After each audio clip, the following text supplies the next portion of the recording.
اللہ اللہ اللہ اللہ۔ میری بیوی اپنے شوہر کی عزت نہیں کرتی، اللہ اس کو ہدایت دے۔ جو عورت شوہر کی عزت نہ کرے یا اگر وہ بلائے اور نہ جائے تو اللہ کے فرشتے لعنت بھیجتے ہیں اس پر۔ حضرت جی مکے میں آ کر میاں بیوی مل سکتے ہیں، کیوں مکے میں آنے کے بعد بیوی حرام ہو جاتی ہے کیا؟ یہ عجیب مسئلے ہیں۔ ان کا مقصد یہ ہے کہ پاک جگہ پہ تو تم گناہ تو نہیں کر رہے ہو، میاں بیوی کا ملنا تو عبادت ہے۔ میاں بیوی کا ملنا جو ہے، یاد رکھو میں نہیں کہتا، حدیثوں میں ہے کہ اپنی بیوی سے کھیلنا، ہنسنا، ایک دوسرے سے پیار کرنا، چھیڑنا، یہ نفل پڑھنے سے بھی زیادہ ثواب ہے۔ یہ اسی لیے تو عورتیں دوسروں کے پاس بھاگتے ہیں، تم جو ان کو خوش نہیں کرتے ہو۔ تم تو مولوی صاحب ہو نا جی، اسلحہ ساتھ رکھ کے نماز پڑھ سکتے ہیں، بالکل پڑھ سکتے ہیں۔ مجاہد کیا کرتے تھے؟ اسلحہ ساتھ ہوتا تھا۔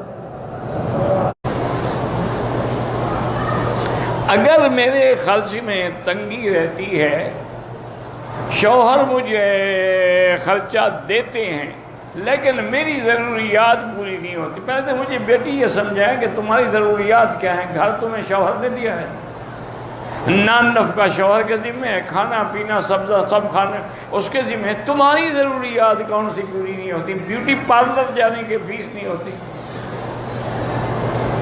یا فیشل کرانے کی فیس نہیں ہوتی، کیا بات کرتی؟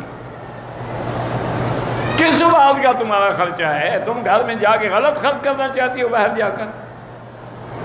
ویسے اگر تم اپنے زیور کسی اسلامی بینک میں رکھ لو اور وہ تمہیں نفع دیں، وہ تو جائز ہے، لیکن وجہ مجھے بتائیں، وجہ کیا ہے؟ جب نان نفقہ خاوند کے ذمہ ہے، مکان خاوند کے ذمہ ہے، کرایہ، بجلی، ہر بل سب خاوند کے ذمہ، تمہاری ضروریات کون سی ہیں جو پوری نہیں ہو رہی؟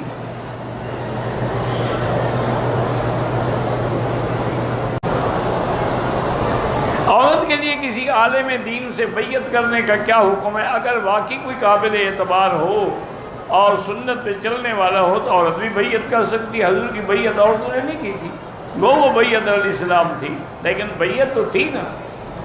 لیکن شرط یہ ہے کہ پیر جو ہے وہ صحیح معنوں میں کتاب و سنت پہ چلنے والا ہو اور پردے میں بیٹھ کے زبانی کلامی بیعت کرے، یہ نہیں کہ ہاتھ ملا کے بیعت کرے۔ غیر محرم سے ہاتھ ملانا حرام ہے۔